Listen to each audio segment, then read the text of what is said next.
היי, אני רוצה לשתף אתכם שיצאנו עכשיו ממפגש בבית ספר עתיד חדש ברחובות, ויצאנו משיעור עם נוער בסיכון, והייתה חוויה, אני עד עכשיו ככה, ואני לא יודעת, זה השפיע עליי בצורה מטורפת,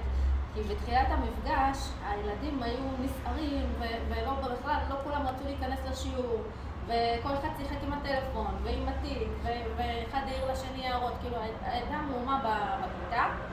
וברגע שליאת התחילה לדבר על הכסף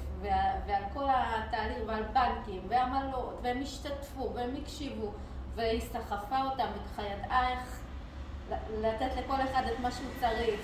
וגם היו שם מורים שעזרו לנו כדי להשתלט עליהם ועל התלמידים, בכלל זה תלמידים שהם לא רגילים. אז המורה בכלל לא הפסיקה להשתתף, אמרה שהיא בעצמה צריכה את הדבר הזה, וככה הפריע לנו מדי פעם. זה היה מצחיק. ועוד מורה שככה שמע איזו ילדה שאומרת שהיא עוזרת להורים שלה, והוא ככה לקח את זה כאילו, ולקח את זה בצורה מרגשת, ואני כאילו עוד שנייה בכיתי מרוב כל הדבר הזה, זה היה מדהים, זה היה כל המנהלת והמורות, כולם יצאו בהתרגשות, והילדים, איך הם השתתפו, בהתחלה פחדו לדבר, ופתאום